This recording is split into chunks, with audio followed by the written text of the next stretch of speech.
Very good morning and a very happy Diwali to all of you and your respected families.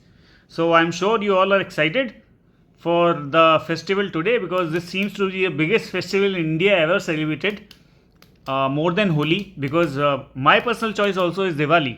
मैं होली के ऊपर दिवाली को prefer करता हूँ, तो मैं भी अपनी तैयारियों में लगा हुआ हूँ। पर उसके साथ साथ मुझे लगा कि कुछ करंट अफेयर जो 27 और 30 अक्टूबर के बीच के हैं वो मुझे आपके साथ में शेयर करने चाहिए। बहुत ज़्यादा टाइम नहीं लगेगा। आई थिंक आप लोग भी नोट डाउन कर लीजिए। इसका पीडीएफ भी मैं आपको दे दूंगा जो आपको डिस्क्रिप्शन में मिल जाएगा कुछ देर बाद। तो शुरू करते हैं। इसमें कुछ हाईलाइट्स मैंने आपको पहले पेज पे दिए हुए हैं and there is many more to come, so keep going and let's study in detail.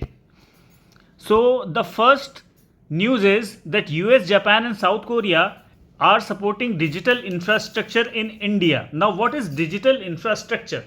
Digital infrastructure कुछ भी ऐसी चीज़ होती है जो डिजिटली कनेक्टेड करती है हमको किसी भी ऐसी चीज़ से जो हम मैनुअली पहले करते थे, जैसे मोबाइल फ़ोन।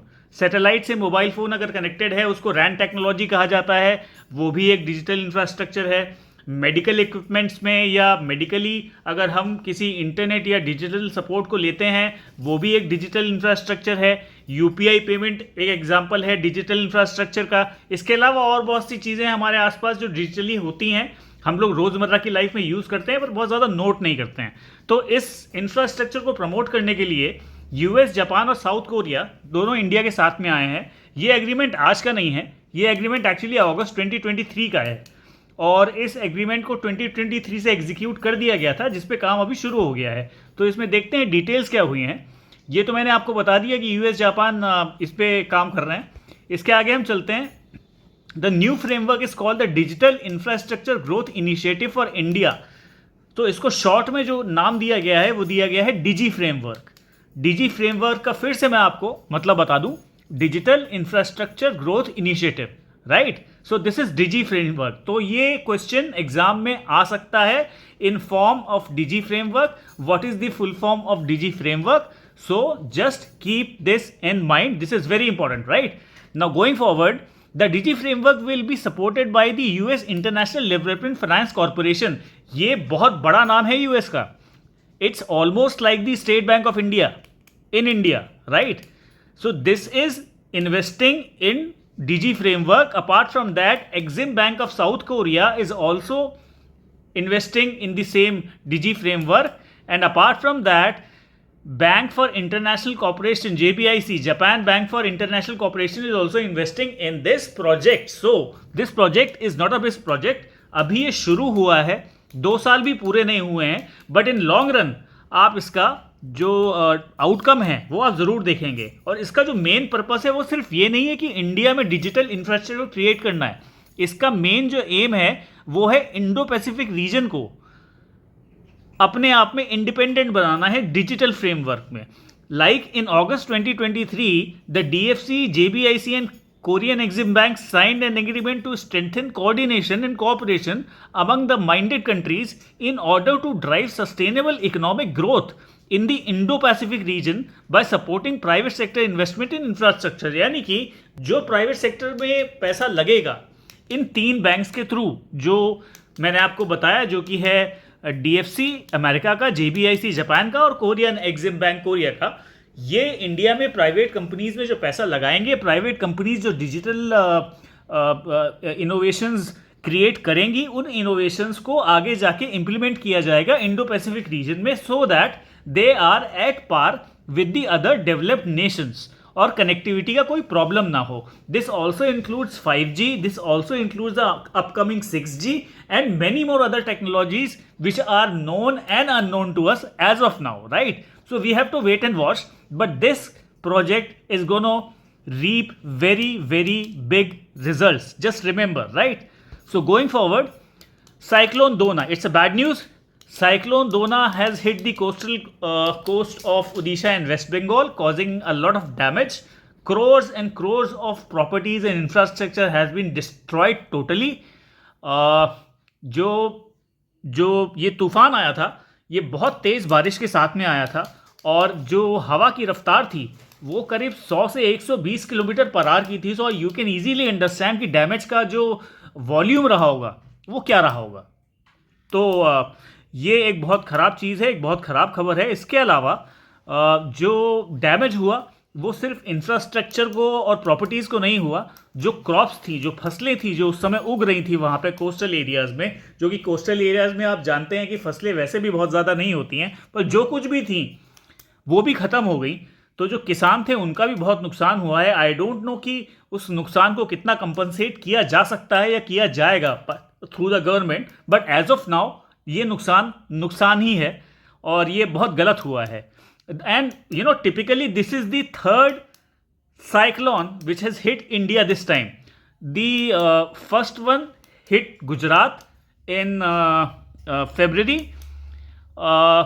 इसके बाद में जो है वो बंगाल में आया था जिसका नाम रेमल था, राइट। एंड अब ये दाना आया है। जो पहला वाला था फर्स्ट साइक्लोन जो गुजरात में आया था वो अगस्त 2024 में आया था और उसका नाम आसना था। तो आप देखिए कि अभी ये साल ख़त्म भी नहीं हुआ है। We are still sitting on the 30th और 31st अक्टूबर। अभी भी साल के 2 महीने बाकी हैं। 10 महीने में 3 साइक्लोन हमारा देश झेल चुका है और इकोनॉमिक क्राइसिस कितनी हुई होगी और उसको किस तरह से बैलेंस किया हो गया, ये सिर्फ गवर्नमेंट समझ सकती है, ये हम और आप समझ नहीं सकते हैं। लेकिन फिर भी नेचुरल डिज़ास्टर्स हैं, इनका किसी के ऊपर कोई कंट्रोल नहीं है। हम लोग सिर्फ थोड़ा बहुत एड कर सकते हैं लेकिन इनको रोक नहीं सकते, right.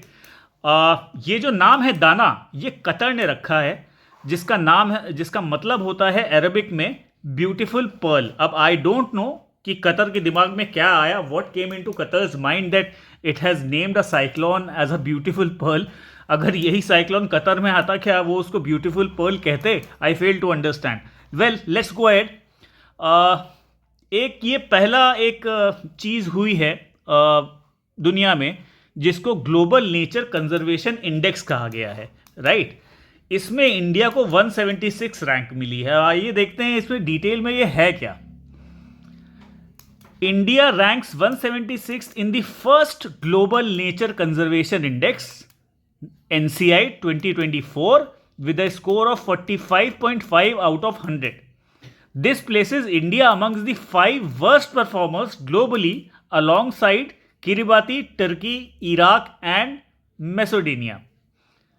Right?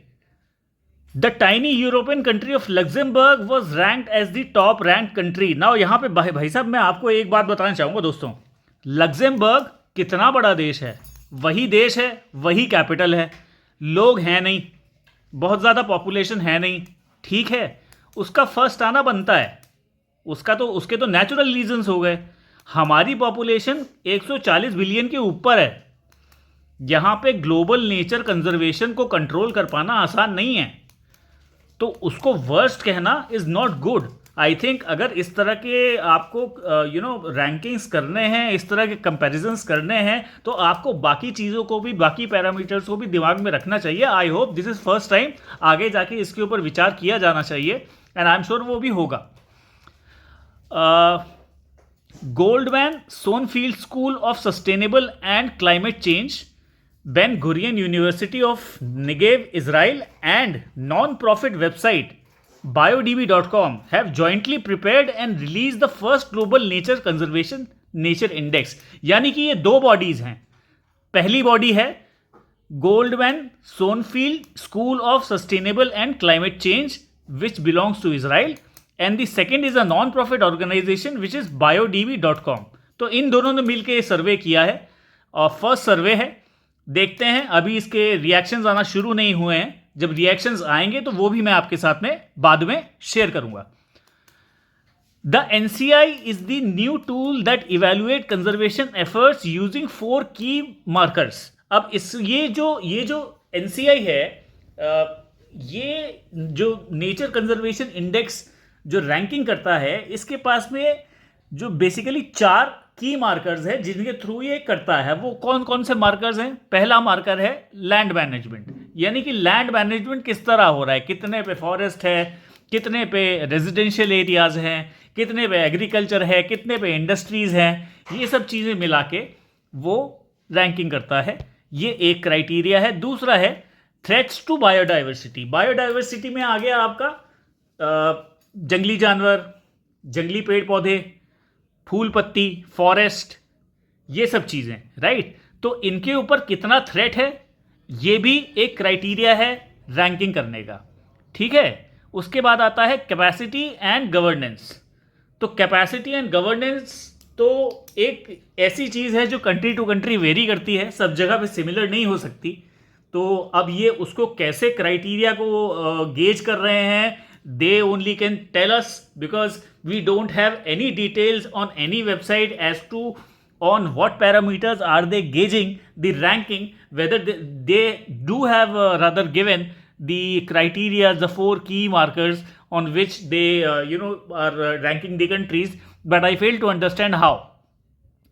And the last is future trends, आगे के ट्रेंड्स कैसे होंगे। तो ये सब चीज़ें, ये जो 4 मार्कर्स हैं, इनको थोड़ा डिटेल में एक्सप्लेन करना चाहिए इनको, जो इजराइल की यूनिवर्सिटी और ये जो एनजीओ है, क्योंकि इसके बिना ये पता नहीं चलेगा कि ये रैंकिंग हो किस बेसिस पे रही है, राइट। तो लेट्स सी, चलिए आगे बढ़ते हैं। Okay, so this is a big news. Queen of hockey, Indian hockey, Rani Rampal retires. ये बहुत बड़ी न्यूज़ है। 14 साल की उम्र में इन्होंने डेब्यू किया था 2007 में। अब ये 30 साल की हो गई हैं और अब ये रिटायरमेंट अनाउंस कर चुकी हैं। The governing body in India, Hockey India, has decided to retire the jersey number 28, यानी कि रानी रामपाल जो जर्सी पहनती थी 28 नंबर की, उस जर्सी को भी रिटायर कर दिया गया है। आने वाला कोई भी नया खिलाड़ी अब वो जर्सी नहीं पहन सकता, ठीक है। तो ये एक तरह से रिस्पेक्ट दी गई है रानी रामपाल को, जो इनके कंट्रीब्यूशन के लिए, हॉकी के लिए। इन्होंने 250 से ऊपर मैचेस खेले हैं और शी है and she obviously has hold the title of queen of Indian hockey. तो you can easily understand her importance in the arena of Indian Hockey Federation for women. Now, Rani Rampal played 254 international matches and scored 120 goals since making her debut at just 14 years of age in 2008 during Olympic qualifier in Kazan. Russia में इन्होंने अपना debut किया था 14 साल की उम्र में, 2008 में। And she was the youngest women to represent India at the senior level in hockey, यानी कि छोटे मोटे लेवल पे नहीं, सीधा ओलंपिक में। तो ये बहुत बड़ी बात है। रानी also played a key role in the Indian team that won a silver medal in Asia cup in 2009 and help secure bronze at Asian games in 2014, यानी कि इनका कॉन्ट्रीब्यूशन ऑलमोस्ट हर बड़े टूर्नामेंट में आया है और वो रहा है। इसके अलावा अब रानी कोचिंग की फील्ड में जाना चाहती हैं, रिटायर हो चुकी हैं, and she now will like to coach the under 17 team of India, जैसा कि इन्होंने बताया है रिटायरमेंट के बाद में। और this year she also took on the role of coach and member for the Soorma hockey club in the upcoming hockey Indian league. एक सूरमा हॉकी क्लब है, ठीक है, उसकी ये मेंटोर बनेगी, वहाँ पे ये कोच करेंगी और ये कोचिंग की दुनिया में ही अब आगे बढ़ना चाहेंगे, बिकॉज जो इनका जो पैशन है that is basically hockey. Rani Rampal is the first Indian women hockey player in the country where a stadium has been named after her. Raebareli में जो रेलवे स्टेडियम हुआ करता था पहले, अब उसका नाम बदल के रख दिया गया है। Modern coach factory has been renamed as Rani's girls hockey turf. तो ये किसी मेल खिलाड़ी के लिए भी आज तक नहीं हुआ, किसी male, it has never ever happened for a male hockey player as well that a stadium, an entire stadium has been named upon him, but she is the only hockey player, male और female, upon whom a stadium has been named in Raebareli. So you can easily understand her contribution to the Indian hockey. In 2020, Rani Rampal was awarded India's highest sporting award, Major Dhyan Chand Khel Ratna Award, and in 2020, Rani was conferred India's 4th highest civilian award, Padma Shri. So big name, but unfortunately retired now, and I hope she does well in coaching. Moving next, legendary Gusadi folk dancer Kanaka Raju passed away. आप में से ज़्यादातर लोग इनको नहीं जानते होंगे, पर ये साउथ में एक बहुत बड़ा नाम है the legendary Gusadi folk dancer Kanaka Raju, also known as Gusadi, he passed away at the age of 84 years. Kanaka Raju was born in Marlavai village in Jinur Mandal of Komaran, Bheem Asifabad district in Telangana. Right, Telangana में ये पैदा हुए थे, जो पहले उस समय आंध्र प्रदेश हुआ करता होगा जब ये पैदा हुए थे. कनका Raju was named for the national honour of Padmashri in 2021 for his role in taking the folk dance to the world. जो ये फोक डांस है, गुसादी फोक, ये वहाँ का रीजनल डांस है और इसको ये वर्ल्ड ओवर इन्होंने फेमस किया है. इन्होंने इंटरनेशनल शोज किए हैं. जो साउथ के लोग हैं वो इनको बहुत मानते हैं, इनका आदर करते हैं, सम्मान करते हैं, क्योंकि इन्होंने उनके जो रीजनल कल्चर और आर्ट है उसको वर्ल्ड ओवर जाके प्रेजेंट किया है, लोगों को पहचानवाया है कि हाँ एक ऐसी आर्ट भी होती है, और लोगों ने उसको पसंद भी किया है. Right, hailing from the Rajgond tribe, ये राजगोंड ट्राइब जो है एक आंध्रा बेस्ड ट्राइब होती है. Kanaka Raju popularise the rhythmic dance of Gusadi in 1982.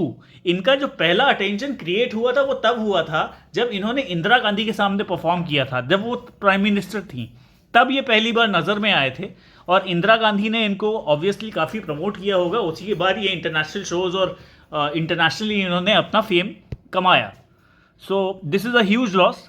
Now moving forward, Bhubaneswar wins the city with the best public transport system at 17th Urban Mobility India Conference Exhibition 2024.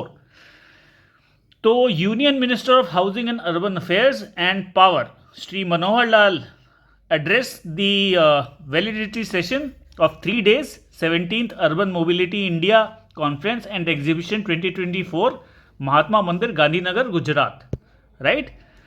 Union Minister Shri Manohar Lal stated that under visionary leadership of Honorable Prime Minister Shri Narendra Modi, India has now come to the third position in world in terms of operational rail network. ये बात एकदम सही है. हमारे यहाँ का rail network पहले से ही बहुत बड़ा है. इतिहास बताता है कि जो वर्ल्ड का सबसे बड़ा एम्प्लॉयर है वो इंडियन रेलवेज़ है. उसके बाद मेट्रो आने के बाद में ये नेटवर्क और बड़ा हो गया है और अब ये वर्ल्ड के तीसरे नंबर पे पहुंच गया है. तो ये क्वेश्चन बहुत बड़ा है कि इंडिया रेलवे ट्रांसपोर्ट पे किस नंबर पे स्टैंड करता है. It stands on number 3. Right, so just keep this in mind. One nation one card which is called National Common Mobility Card NCMC is now becoming reality, and most of the metros in India have opted NCMC, and this is going to be a game changer in urban mobility sector. जो NCMC है ये एक ऐसा card है, जैसे मैं example के तौर पे आपको बता रहा हूँ कि जैसे आप दिल्ली मेट्रो में ट्रैवल कर रहे हो तो आप दिल्ली मेट्रो का कार्ड लेके चल रहे हैं.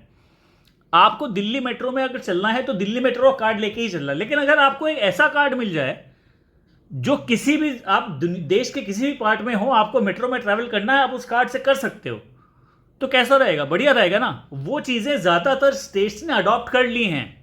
NCMC is now becoming a reality.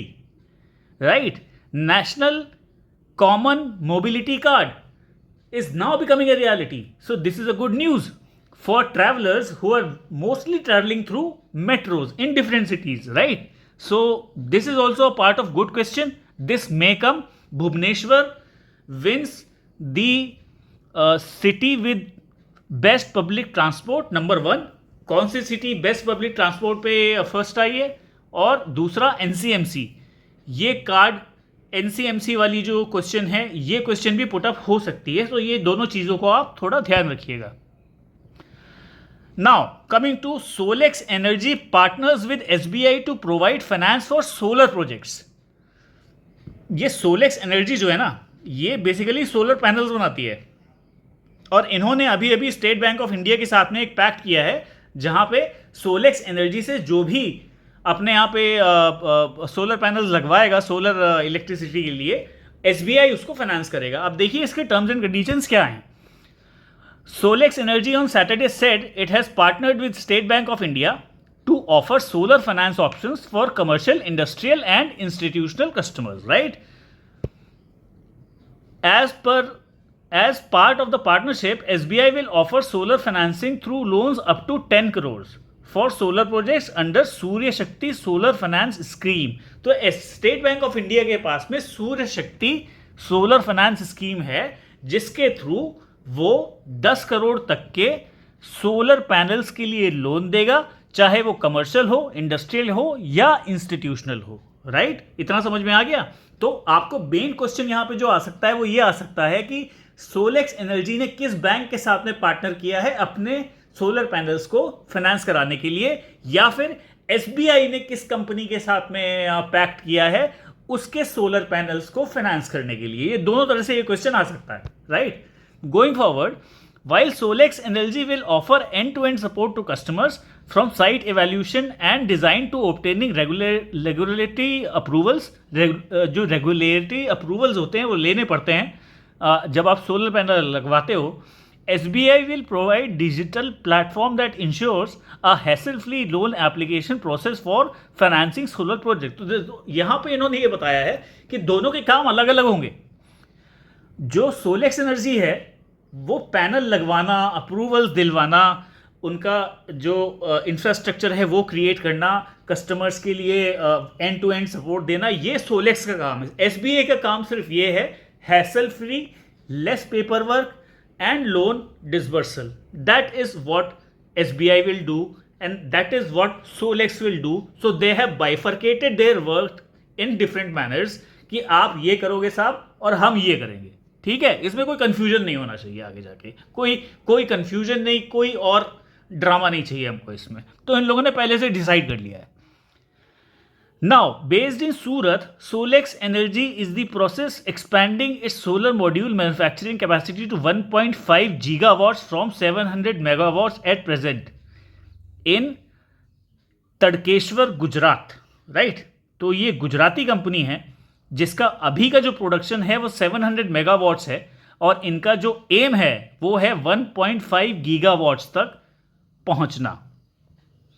Correct, तो ये एक इंपॉर्टेंट क्वेश्चन है बिकॉज इसमें एसबीआई इन्वॉल्व है। तो ये आ सकता है, ये किसी भी एग्जाम में आ सकता है, यूपीएससी में भी आ सकता है, एसएससी में भी आ सकता है, एनडीए में भी आ सकता है, even it can come in CAT and mat.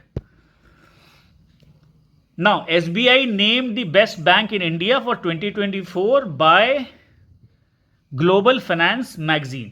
Okay, so obviously अब ये तो होना ही है, State Bank of India India का सबसे बड़ा बैंक है तो बेस्ट बैंक तो बनना ही है। State Bank of India was recognised as the best bank in India for 2024 by Global Finance magazine of the US as its 31st annual best award event held during the sidelines of annual meetings of the IMF and the World Bank in Washington. Right, for decades Global Finance Best Bank Award have set the trusted standard for evaluating the world's finance institutions, making them invaluable to cooperate decision makers, especially as the global economy faces significant challenges.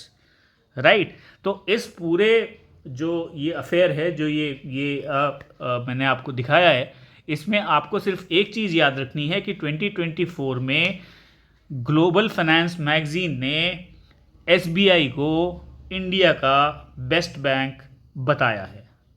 Okay, चलो आगे बढ़ते हैं। Slice completes merger with north east small finance bank setting a new milestone in Indian banking sector. Now what is slice? Slice is like a payment platform, जैसे कि Google पे, phone पे, भारत पे, वैसे ही स्लाइस है। तो Slice, India's leading consumer payment and leading company, has successfully completed its merger with Northeast Small Finance Bank effective from 27th October 2024, right? और ये मर्जर ऑपरेशन जो है, ये एसेट्स, ब्रांड एंटिटीज, ये सब कुछ डिसाइड हो चुका है, इंटीग्रेट हो चुका है और ये अब इम्प्लीमेंटेशन में आ चुका है, एग्जीक्यूट हो चुका है, एग्जीक्यूशन में आ गया है। This merger marks a pivotal milestone in India's financial landscape, combining the innovation of leading fintech with the trusted foundation of traditional banking institution. जो ये north eastern small finance bank है ना, इसके बारे में बहुत कम लोग जानते हैं, लेकिन ये नॉर्थ ईस्ट का बहुत बड़ा बैंक है। ये आज का नहीं है, ये काफ़ी पुराना है। कभी इसकी हिस्ट्री पढ़िएगा तो आपको पता चलेगा। इसके साथ में स्लाइस का जुड़ना ये अपने आप में इस बैंक को बहुत आगे ले जाएगा, मॉडर्नाइज कर देगा। इसकी जो सर्विसेज हैं वो डोर स्टेप हो जाएंगी, right. Foremost tech driven bank prioritising stability, risk management and robust government framework as its key pillars, right. ये इनका मोटो है।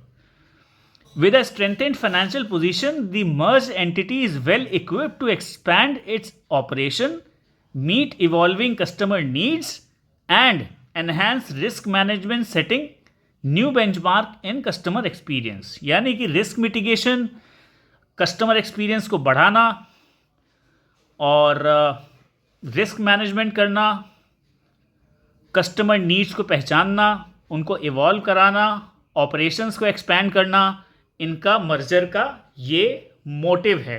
तो यहाँ पे क्वेश्चन क्या बन सकता है कि स्लाइस ने किस बैंक के साथ में मर्ज किया है, या फिर north east small finance bank ने किस पेमेंट प्लेटफॉर्म के साथ में, किस फिनटेक के साथ में मर्ज किया है। तो उसका आंसर है slice.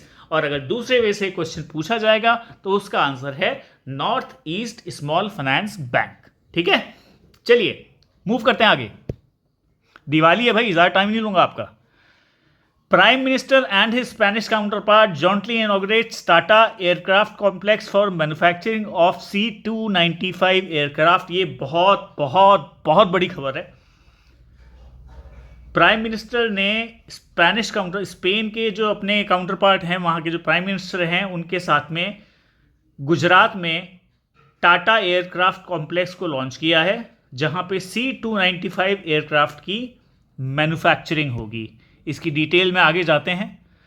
Prime minister of Spain mister Pedro Sanchez jointly inaugurated the Tata aircraft complex for manufacturing of C-295 aircraft at Tata Advanced Systems Limited campus in Vadodara, Gujarat, along with Prime Minister Modi. Under C-295 program, a total of 56 aircraft are to be delivered, out of which 16 are being delivered directly by Airbus। यानी कि 16 Airbus के through already squadron में include हो चुके हैं, वो deliver हो चुके हैं। और जो बचे हुए 40 हैं वो अब यहाँ पे इस जो ये प्लांट इनॉग्रेट हुआ है, जो ये कॉम्प्लेक्स इनॉग्रेट हुआ है, इसमें ये बाकी के 40 बनेंगे। और इसमें जो टोटल खर्चा आया है वो आया है 21,935 करोड़ का। यानी कि ये जो 56 एयरक्राफ्ट हैं, they in total have costed India 21,935 crore, right. Going forward, ये इंडिया का first private military aircraft production facility है और ये कॉम्प्लेक्स मैन्युफैक्चर करेगा C-295 एयरक्राफ्ट, जो बढ़ाएगा India Spain relationship and will support make in India initiative. जो make in India initiative PM Modi का जो एक बहुत बड़ा ड्रीम है, ये उसको आगे एनहांस करेगा। ठीक है ना। C-295 originally designed by Spanish company CASA is a medium tactical transport aircraft also suited for medical evacuations, disaster response and maritime patrol। यानी कि अगर आप ये समझ रहे हैं कि ये कोई फाइटर प्लेन है या ऐसा कुछ है, ऐसा कुछ नहीं है। ये ऐसा प्लेन है जो कि सामान ला ले जा सकता है, डिजास्टर मैनेजमेंट में आपकी हेल्प कर सकता है, मैरीटाइम पेट्रोल कर सकता है, आपको रिपोर्ट कर सकता है। But this is not a fighter jet, right. But इसका इंडिया में बनना, और वो भी मेक इन इंडिया पॉलिसी के अंडर में, ये एक बड़ी बात है। और ये इस तरह का पहला अपने आप का प्लांट है जो वडोदरा में खुल रहा है, which is very good. So this is also important question. C-295 aircraft जो कि स्पेनिश पार्टनरशिप के थ्रू इंडिया बना रहा है, वो कहाँ बना रहा है? वडोदरा में बना रहा है। वडोदरा में कौन सा एयरक्राफ्ट बन रहा है? C-295 बन रहा है, राइट। And it is been made under the initiative of Make in India. So just keep this in mind. Okay. Indian Army Infantry Day on 27th October. अब देखिए साहब, 78th इन्फेंट्री डे हुआ अक्टूबर 27 को। अब ये अक्टूबर 27 को ही क्यों हुआ, इसके पीछे भी एक कहानी है।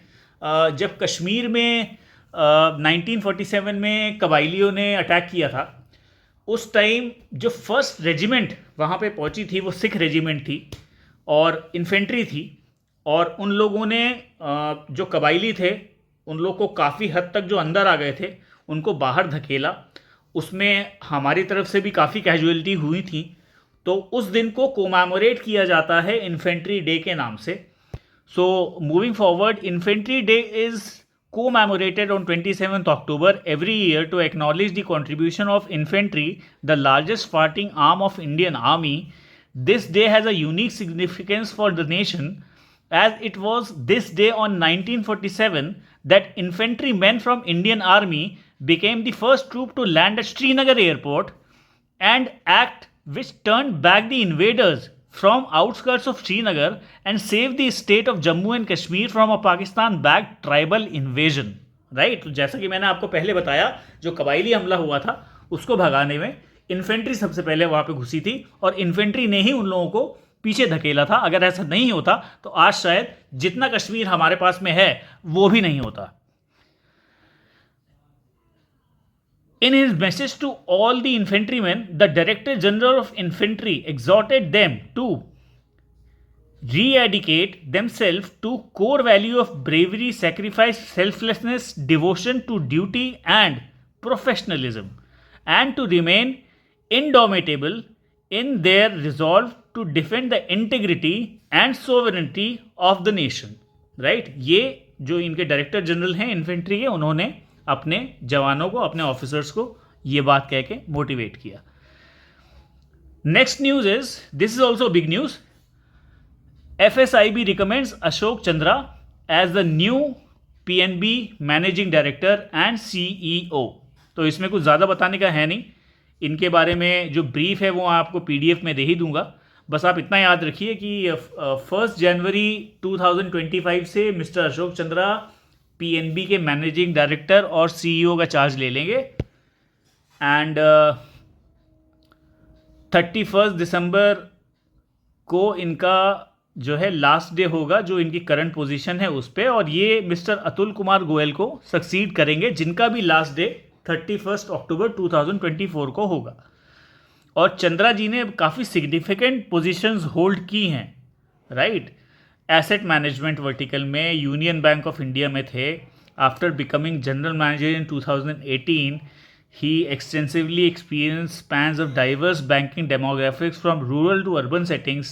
So I think qualification में, experience में कोई कमी नहीं है। I think अगर managing director and CEO FSIB जैसी ऑर्गेनाइजेशन अगर इनको नॉमिनेट करके बना रही है तो I think it must be a right decision. तो ये एक इंपॉर्टेंट क्वेश्चन है। Ashok Chandra is the new managing director and CEO of PNB starting from 1st January 2025.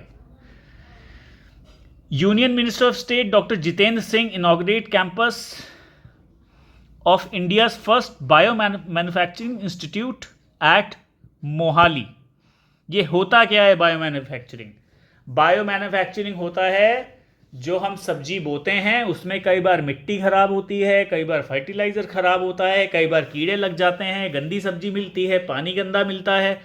तो उन चीज़ों को अवॉइड करने के लिए बायो मैन्युफैक्चरिंग शुरू कर दी जा रही है चीज़ों की, जो एग्रीकल्चरल प्रोडक्ट्स हैं उनकी, सो दैट खाने को अच्छी चीज़ें मिलें, साफ़ चीज़ें मिलें, स्वस्थ चीज़ें मिलें। ऐसा ये पहला इंस्टीट्यूट है जो मोहाली में खोला गया है। और union minister of state for science and technology inaugurated the new complex of BRIC National Agriculture Food Biomanufacturing Institute BRIC NABI in Mohali. This pioneering institute is set to enhance India's agriculture sector through cutting edge biotechnology, right? जैसा कि मैंने आपको बताया। Now, this BRIC National Agriculture Food Biomanufacturing Institute is formed through the strategic merger of NABI and CIAB. Is poised to transform India's agriculture landscape by uniting biotechnology and bioprocessing expertise. The newly established entity aims to streamline the journey from the research to commercialization, facilitating pilot-scale production and delivering innovative agri-tech solution to the market. यानी कि बुआई से लेके, जुताई से लेके, कटाई से लेके, मार्केटिंग से लेके और बेचने तक का काम ये इंस्टीट्यूट करेगा किसानों की हेल्प के लिए, राइट। तो ये अपने टाइप का एक बहुत ही अलग इनिशिएटिव है, इसके बारे में किसी ने सोचा नहीं था। इसका इनाग्रेशन हो चुका है और ये शुरू भी हो चुका है, और अभी तो मैं नहीं कह सकता, पर आने वाले 1-1.5 साल में इसके रिजल्ट्स आपको देखने को मिल जाएंगे, and I am sure it will reap good results, because जो कंसेप्ट है वो बहुत नया है, यूनिक है और बहुत ही हेल्पफुल है एग्रीकल्चर के लिए और फार्मर्स के लिए। ठीक है। The establishment of BRIC, National Agriculture Food Biomanufacturing Institute, marks a pivotal step in India's journey towards an integrated science-powered economy aligned with Modi government's ambition of development goals. Right? So, ये उसी तरह से aligned है जो मोदी जी ने सोचा हुआ है कि हर चीज़ को हम लोग उस तरह से करेंगे जो सेफेस्ट प्रोसीजर हो, जहाँ से गंदगी ना हो, साफ खाने को मिले, साफ हवा मिले, साफ पानी मिले, हर घर बिजली, make in India and many more such schemes, skill development programmes. तो ये उन्हीं सब चीज़ों का एक पार्ट है जो अब इम्प्लीमेंट हुआ है और एग्जीक्यूट भी हो चुका है। Right now, under 23 world cup में रेसलिंग चैंपियनशिप में चिराग चिकारा ने गोल्ड जीता है। राइट, और इंडिया ने टोटल 9 मेडल्स जीते हैं। चिराग चिकारा becomes only third Indian to become under 23 world champion, as India capped a rich haul of 9 medals, including a gold and a silver each at age group tournament here। यानी under 23 का tournament था और चिराग चिकारा ने यहाँ पे gold जीता है, and he is only the third person to win gold in under 23 world championship. He becomes the second Indian man after Paris Olympic bronze medalist Aman Sherawat to win the gold at under 23 championship. Chikara, competing in the men's freestyle 57 kg categories, egged out narrow 4-3 in the closing seconds of the final win over Abdi Malik Karchov of Kyrgyzstan। यानी Kyrgyzstan के जो player था जिनके साथ में इनका 57 kg category में मुकाबला था, उनको इन्होंने 4-3 से हराया बिल्कुल लास्ट टाइम पे और गोल्ड जीत लिया। Chikara reach the final after series of dominant performance. मतलब पूरी सीरीज में, पूरी चैंपियनशिप में इन्होंने बड़ी डोमिनेंट परफॉर्मेंसेस दी हैं, defeating many big players from 6-1, and pre quarter final में इन्होंने 12-2 से हराया एक प्लेयर को, और लास्ट 8 स्टेज में एलन और बर्क नाम का एक खिलाड़ी था, उसको 8-0 से हरा के सेमीफाइनल में पहुंचे। So very good performance I must say. India's medal hall includes 1 gold, 1 silver and 7 bronze medal, so total in 9, placing the nation 4th in the team of standing with 82 points, trailing Iran by 158, Japan by 102 and Azerbaijan by 100. Right? So, huge achievement. Shasha Sharma to take over as MD and CEO of Airtel. Vittal named Vice Chairman. So, अब शाश्वत शर्मा जो हैं ये chief executive officer और MD बनने जा रहे हैं 1 जनवरी 2025 से 25 से। और ये इससे पहले अमित त्रिपाठी जो डायरेक्टर हैं मार्केटिंग के, कस्टमर एक्सपीरियंस के, वो डायरेक्टर अपॉइंट होंगे marketing operations, leading all circles and distribution strategies. Amit Tripathi जो कि डायरेक्टर थे मार्केटिंग के और कस्टमर एक्सपीरियंस के, अब वो अपॉइंट हो रहे हैं director marketing operations, leading all circles of distribution strategy. Right. Siddharth Sharma, CEO DTH, will be appointed Director Marketing and CEO Connected Homes, while Pushpinder Gujral, CEO Upper North, will be CEO and Director DTH of Airtel। तो मतलब जो main बंदा होगा अब Airtel में, जो मुख्य होगा, एक तरह से आप कह लीजिए एयरटेल का जो प्राइम मिनिस्टर होगा वो शाश्वत शर्मा होगा। और top level recast including a new chief executive officer, chief operational officer Shashwat Sharma will take charge as next managing director and CEO, while incumbent Gopal Vittal has been named vice chairman from January 1, 2026। ऐसा दोस्तों, ऐसा ऐसा speculate किया जा रहा है कि विट्ठल साहब ने, गोपाल विट्ठल साहब ने काफ़ी कुछ किया है एयरटेल के लिए। इनका मार्केट शेयर 25% से 40% तक लेके गए हैं, पर क्योंकि उनकी एज जो है वो 58 हो चुकी है एंड शाश्वत शर्मा इज़ अराउंड 43-44, तो दिस इज़ बीन स्पेकुलेटेड कि ये जो स्टेप लिया गया है ये इसीलिए लिया गया है कि शाश्वत शर्मा की परफॉर्मेंस तो ऑब्वियसली अच्छी रही ही होगी, तभी वो इस लेवल पे हैं कि इनको लंबे टाइम तक चेयर पे रहें और अपना काम संभालें, और जो एयरटेल जिस जगह पे है इस समय वहाँ से ही उसको और आगे लेके जाए, ऐसा मेरा मानना है और ऐसा स्पेकुलेट भी किया जा रहा है, मैंने पढ़ा है कहीं पे। तो ये एक इम्पॉर्टेंट क्वेश्चन है बिकॉज एयरटेल इंडिया की बहुत बड़ी टेलीकॉम कंपनी है, वहाँ का सीईओ अगर चेंज होता है तो ये क्वेश्चन कहीं भी किसी भी एग्ज़ाम में आना बनता है, तो इसको प्लीज़ दिमाग में रखिएगा। Republic of Fiji honours Shri Shri Ravishankar with its highest civilian award. अब इसमें मैं इससे आगे कुछ नहीं कह सकता, ये अपने आप में एक बड़ी खबर है। बुलेट पॉइंट्स मैंने इसमें दिए हुए हैं जो आपको पीडीएफ में मिल जाएंगे, आप खुद देख लीजिएगा। अलावा इसके एक चीज़ मैं आपको और बताना चाहूँगा कि फिजी 6th कंट्री है जिसने श्री श्री रविशंकर को हाईएस्ट सिविलियन अवार्ड दिया है, right, because of his art of living foundation. तो ये 6ठी कंट्री है, ऐसा नहीं है कि ये पहला हाईएस्ट सिविलियन अवार्ड मिला है श्री श्री रविशंकर को। तो इस चीज़ को ध्यान रखिएगा, बाकी आप मेरे पीडीएफ में पढ़ लीजिएगा।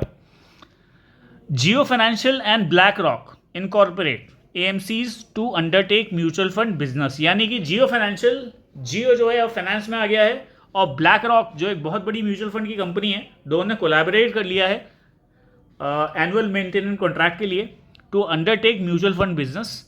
इसमें Jio financial services and BlackRock INC have launched 2 joint venture firms in India named Jio BlackRock Asset Management Private Limited and Jio BlackRock Trustee Private Limited, aiming to enter the mutual fund industry. Now, the moves comes after in principle approval received by both companies to enter India's mutual fund industry. अब देखिए साहब, mutual fund industry या finance की किसी भी field में आने के लिए आपको अप्रूवल लगता है, ठीक है, तो वो अप्रूवल इन लोगों ने सिक्योर किया है और वो अप्रूवल लेने के बाद में इन लोगों ने अपना काम शुरू कर दिया है। जियो ने अपने आप में 82.9 करोड़ इन्वेस्ट किया है for 50% stake in both companies, यानी 50% जो है 50% इन्होंने Jio BlackRock asset management private limited के लिए और जियो ब्लैक रॉक ट्रस्टी के लिए 50% के लिए इन्होंने जियो फाइनेंशियल ने इन्वेस्ट किया है 82.9 crore and 82.5 crore for the Jio BlackRock asset management, 40 lakh for Jio black rock trustee, right. तो इतना पैसा ये दे चुके हैं 50% कॉन्ट्रीब्यूशन के, 50% पार्टनरशिप के लिए। The company is receiving their incorporation certificate from ministry of corporate affairs on October 28 will focus on mutual fund operations subject to regulatory approvals, right। तो अभी शायद कुछ अप्रूवल्स बाकी होंगे, लेकिन इनको in principle licence corporate affairs ministry से मिल चुका है, तो ये अपना काम शुरू कर देंगे। Tata power Renewable IndusInd Bank partners to finance solar projects. अब जैसे हमने पहले देखा था सोलेक्स ने SBI के साथ में पार्टनर किया, तो टाटा पावर ने इंडसइंड बैंक के साथ में जो है वो टाई अप कर लिया है अपने सोलर प्रोजेक्ट्स को फाइनेंस करने के लिए। जो टाटा पावर रिन्यूएबल करके एक कंपनी है टाटा की जो सोलर पैनल्स बनाती है, उसने इंडसइंड बैंक के साथ में पार्टनर किया है और 10 लाख से 2 करोड़ तक का लोन ऑफ़र करेगा IndusInd bank Tata power renewable energy के कस्टमर्स के लिए। और ये लोन कंटिजेंट जो होगा वो bank credit approval require 20% margin and come with competitive interest rate offering up to 7 years of term, यानी 7 साल का टर्म जो होगा वो मैक्सिमम होगा पैसा वापस लौटाने के लिए। 10 लाख से लेके 2 करोड़ तक का लोन होगा, जैसा कि in comparison to SBI maximum 10 lakh दे रहा था, इंडसइंड यहाँ पे मैक्सिमम 2 करोड़ दे रहा है और मिनिमम 10 लाख दे रहा है। तो ये एक बड़ा डिफरेंस है, right. Dipesh Nanda, the CEO and MD of Tata Power Renewable Energy, said through a partnership with IndusInd Bank, We are facilitating easy financing opportunities for MSME to adopt solar energy, which will not only help them to reduce operational cost but also actively contribute to the green energy transition, which is right. ये तो कोई भी बड़ा आदमी कहेगा ये बात, क्योंकि भाई पार्टनरशिप की बात है, सोलर पैनल बेचने हैं तो बोलना ही पड़ेगा। लेकिन ये बात एकदम ठीक है, अगर सोलर पैनल लगते हैं इंडस्ट्रियल यूज़ के लिए या इंस्टीट्यूशनल यूज़ के लिए तो ग्रीन एनर्जी ट्रांजिशन तो ज़रूर होगा, और उससे जो एनवायरनमेंट है, जो एटमॉस्फेयर है, उसमें भी काफ़ी फ़र्क आएगा। Indian Railways signed MOU with Switzerland's DETEC to enhance its technological collaboration. अब ये क्या है इसको देखते हैं। Indian Railways today signed a memorandum of understanding with the Federal Department of Environment, Transport and Communications of Swiss Confederation to enhance technological cooperation between the two nations. The MOU, renewed and formalized through video conferencing, received approval from Ministry of Railway and Ministry of External Affairs. तो पहली बात तो ये कि ये कोई नया collaboration नहीं है, ये रिन्यू हुआ है। ठीक है, बात समझ रहे हैं आप? This collaboration has been renewed, ये चला आ रहा है, ये पहले से चल रहा है। Addressing the MOU signing ceremony, Railway Minister Ashwini Vaishnav highlighted that the MOU will provide a comprehensive framework for collaboration with Indian Railways in various areas including technology sharing, track maintenance, management and construction. He also said that this MOU aligns with government's commitment to modernizing the Indian Railways, right? तो basically यहाँ पे हमारे railway minister mister Ashwini वैष्णव ये कहना चाह रहे हैं कि technology sharing, track management, track maintenance, management and construction, right, और इसके अलावा जो वेरियस एरियाज होते हैं जहाँ पे रेलवेज को प्रॉब्लम्स आती हैं या रेलवेज को वहाँ पे काम करना पड़ता है, उसमें DETEC जो है वो इनकी हेल्प करेगा और पीछे से करता आ रहा है और आगे भी करेगा। The original MOU was signed on August 31st, 2017, was valid for 5 years and focused on several key areas of collaboration. तो जैसा कि मैंने कहा था शुरू में कि ये रिन्यू हुआ है, ये कोई नया कोलैबोरेशन नहीं है, बट इम्पॉर्टेंट इसलिए है कि इंडियन रेलवेज के साथ में एक बाहर की कंपनी काम कर रही है जो इस चीज़ की एक्सपर्ट है, स्विस कंपनी। तो अगर एक स्विस कंपनी एक एक्सपर्ट है ट्रेन्स के लिए, ट्रैक्स के लिए, उसके मेंटेनेंस के लिए, ट्रेन्स के किसी भी टेक्निकल प्रॉब्लम के लिए जो इंडिया के साथ काम कर रही है, तो ऑफ कोर्स मॉडर्नाइजेशन होगा। 2017 से ये चल रहा है, यानी कि 7 साल हो चुके हैं। आगे देखते हैं क्या होता है, वो वक्त बताएगा। वर्ल्ड स्ट्रोक डे 29 अक्टूबर, कल था, परसों। So every year World Stroke Day is observed on October 29 to emphasize the serious nature and high rate of stroke. The day is also observed to raise awareness of prevention and treatment of stroke. Right? तो ये basically बताते हैं कि ये क्यों होता है, इसको कैसे अवॉइड किया जा सकता है और सारी चीज़ें। World wide brain stroke is the second leading cause of death and third leading cause of disability. ये बड़ा इंपॉर्टेंट पॉइंट है भाई। ये सेकेंड लीडिंग कॉज है डेथ का और थर्ड लीडिंग कॉज है डिसेबिलिटी का। Every year approximately 18 lakh people suffer from stroke. 18 lakh लोग हर साल इस स्ट्रोक से सफ़र करते हैं जो ब्रेन स्ट्रोक होता है। और it is noted that the middle income countries of which India is a part have witnessed more than 100% increase in this stroke, whereas developed countries have witnessed a drop of 42%, which is really alarming for India. India में 100% की rate से ये strokes बढ़ रहे हैं, जबकि जो developed countries हैं वहाँ पे 42% की रेट से ये स्ट्रोक वाले केसेस कम हो रहे हैं। तो कहीं ना कहीं कुछ तो गलत हो रहा है, चाहे वो लाइफस्टाइल हो, चाहे वो ऑफिस का वर्क प्रेशर हो, चाहे वो रोज़मर्रा की ज़िंदगी हो। आदमी इंडिया में प्रेशर में तो है, इसमें तो कोई डाउट नहीं है। ठीक है। World Stroke Day was established on 29th October 2004 at World Stroke Congress in Vancouver, Canada. Later in 2006, the day was proclaimed for public awareness. In 2006, World Stroke Organization was created with the merger of World Stroke Federation and the International Stroke Society, यानी कि 2006 से लेकर के अब तक 29 अक्टूबर को हम लोग वर्ल्ड स्ट्रोक डे मनाते हैं. तो यहाँ पे आप ये 2-3 चीज़ें याद रखिएगा. और सबसे इम्पॉर्टेंट जो याद रखने की चीज़ है वो ये है कि 29 अक्टूबर को वर्ल्ड स्ट्रोक डे होता है. Right. So by this we come to the end of this 3-day current affair from 27th to 30th of October. Next I'll be coming on maybe 3rd. In between मैं आपको बीच में plate tectonics पे एक lecture डालूंगा और उसके अलावा SAARC summit, sorry I am really sorry, SCO summit और ब्रिक्स समिट पे जो की टेक अवेज हैं इंडिया के लिए उसके ऊपर भी मैं वीडियोस डालूंगा. तो please do subscribe so that वो आप तुरंत देख पाएँ.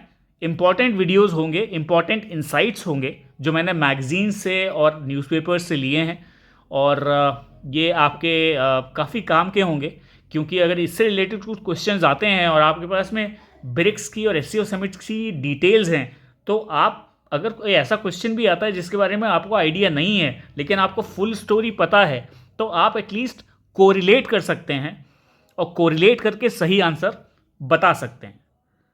Okay. So thank you all my friends. Thank you so much for listening me out patiently. Again, a very, very happy Diwali to you and your family. Enjoy. Have a happy and safe Diwali. Goodbye.